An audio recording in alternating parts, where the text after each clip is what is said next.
So, if you are wondering if you can ride out psychiatric drug withdrawal because you're in the thick of it with tapering, if you're post tapering and in an acute phase or in some sort of suffering, and you're wondering, I already had a diagnosis, I already had emotional issues before I started this, I might not be okay ever.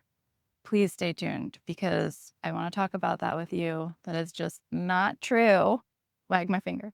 That is just not true. And I have good news for you in this video. So please stay tuned. And I want to share with you what I have learned because I have been in your shoes. And I'm going to share with you what I have learned and the truth that will bring you so much comfort and freedom. So please stay tuned. Also, if you're looking for someone to meet with, just for encouragement or support through the process, of getting off your meds, of tapering or dealing with withdrawal symptoms, please meet with me. I have a link in the video description, and you can find me for either one-on-one or join a support group. And I would just love to support you however I can through the process and to your healing. So about the am I messed up for life? And what about my original diagnosis? What about my emotional issues before tapering?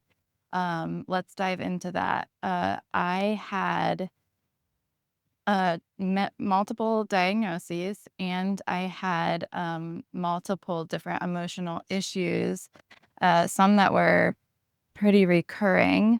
And I was medicated for 10 years and had multiple medications and cycled through different medications. So I know what you mean when you say, I don't know if I actually am okay, like fundamentally. Like I might just be someone who actually needs meds or, has this kind of persistent disability or problem. And please just listen into what I have to share. Okay.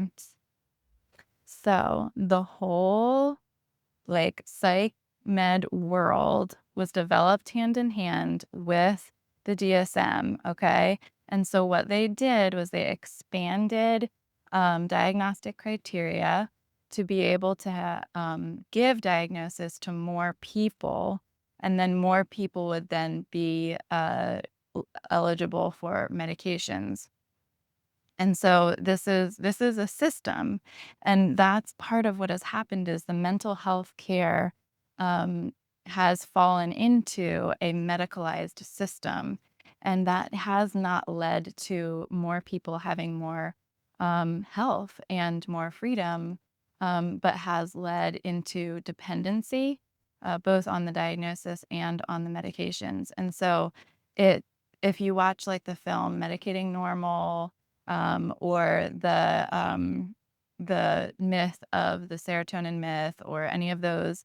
And I have all of these in my resources on my website page, so please look into those. But basically, these are myths that helped promote medications and helped more people identify themselves as having a disorder that would need a medication. And so what we have fallen into is a system, and it's not one that serves for long-term health, and that's like both mental and physical. It does not bring out the results that it promises. And so if you dig deeper into it, actually none of these medications really should be used for an extended period of time, even though many people are encouraged by their prescribers to stay on them. And then told when they get off and experience symptoms that it's the return of their original illness, and that it has something to do with them and their deficiency or their body's deficiency, and therefore they should stay on for longer or for life. And so that those terms are basically, it's like covering up the truth, which is what's really happening is a dependency. And what happens in dependency is that eventually the drug or the thing that the person's dependent on does not deliver as much as it did before, and so you need more of it to get the same results, and so you just increase the dependency, and then it also increases the person's suffering whenever they are in that withdrawing state. And so actually, if you take two people that have the exact same like the exact same mental health situation, the exact same diagnosis, or the exact same like mental health history, and you put one of them on meds and one of them not on meds for like 6 weeks, the results are that the person who gets medicated does better. So they kind of like go up like this.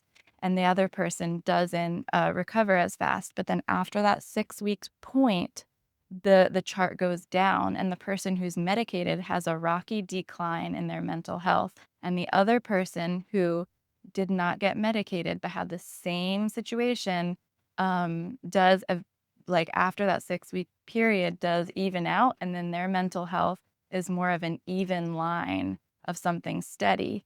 And so that's basically, sadly, what many of us have experienced. And all of that rocky turmoil we have interpreted as being our own deficiency, or something wrong with our brains, or our brains having a chemical imbalance. And so the irony is that being told you have a chemical imbalance and you need a medicine for life actually then puts you, and you take a medicine, puts you in the situation of then having a chemical imbalance and needing that medicine in order to feel okay. But the truth is that when you do heal from this, you actually don't need anything for your brain to be okay. You do not need a medicine for your brain to figure out how to be balanced and how to feel normal and function normally. And so the hard part is getting through the actual withdrawal and the actual symptoms, because while they're happening, you have this whole paradigm that you've been taught that, oh, it's you, it's you, it's you. And if this is proof that you have a disorder, and this is proof that you need medication, this is proof that you are deficient somehow. And the truth is, all that it proves is that you have been part of a system and that you have a dependency on a medication that you've been prescribed. It does not prove that this is somehow something persistent and lacking in you. And so when you're coming through this process, you may have a lot of those thoughts and a lot of those feelings, and they may seem just enormous at the time, but there is healing and there is freedom, and you can recover through that process and experience that resiliency that really always has been there and really always has been yours, but then has been hindered by the medications. And so I just want to encourage you that the best is yet to come. There's so much good ahead, and weathering this storm is the hardest part. And so if you're feeling like, I don't know, maybe I'm different. I mean, some of that is symptoms. Almost everybody I talk to thinks that their situation is uniquely worse, uniquely they are just unable to heal from this, or there's something particular about their taper or their medication combo or their history that means that they probably will not heal, and they're one of the few that are just screwed like this. That is a symptom. And so you have both the paradigm you're dealing with of like the medical paradigm, and then you have the symptom. And so it's a lot to weather. So I just encourage you to like hold on to the evidence of those people who have healed. So like I've come through those things, and I know now that they're not true. I know that my brain can heal and recover and restore, and that there isn't a deficiency that means I need to be dependent on a medicine for life for my mental health. And that's actually the opposite of the truth. Like, I know that in my bones now. But oh my word, did I doubt that? And was I brought to my knees, to on my back, flat on my back in like misery and agony over this. And so wherever you're at in the process of doubt or fear, just know that those are symptoms and you can ride through them, and you can experience healing and wholeness and peace and come to the other side of this like better than you could have imagined. And so I just want to encourage you with that. I want you to hold on to that. Listen to the videos of people who have come through this, listen to their stories, the success stories, and just know that you're not alone. And there are so many ways to heal from pre existing emotional challenges, or whatever disorder or diagnosis you are given. There are so many ways to heal. And if you look back, like through human history, what did people do before they gave these diagnoses and these medications? I mean, this simply would be called suffering and part of being a human. Like if you go through times of sadness or grief or loss or fears or disappointment or traumas or family dysfunction, like this is part of the package of being human just as much as joy and hope and connection and love and all of those like beautiful experiences and positive experiences of being human. That being human encompasses both the sorrows and the joys of life, and that our bodies can weather those experiences and our brains, and we can make meaning from it, and we can have meaningful relationships and grow in our experience of life, of God, of other people through those challenges. And so I would just encourage you to zoom out to that broader view of what it means to be a human rather than that narrow view of diagnosis and something being wrong with you and you needing some sort of medication to be okay.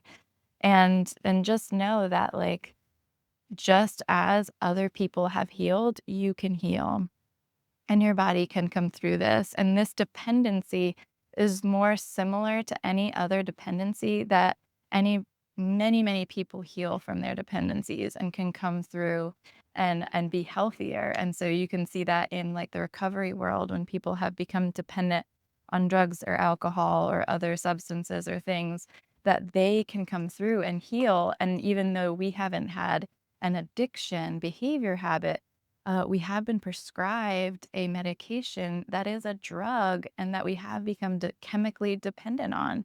And so it's similar to how other people can heal from like the addiction and behavioral and then chemical dependency part.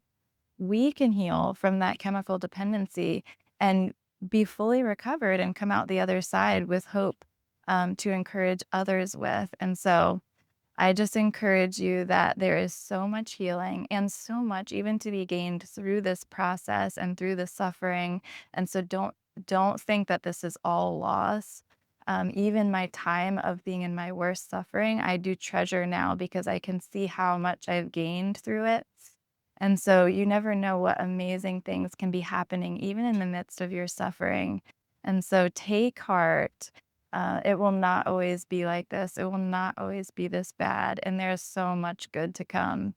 I'm here to support and encourage you however I can. If you want to meet with me, just check out the link in the video description. But I'm here for you. All right. Bye.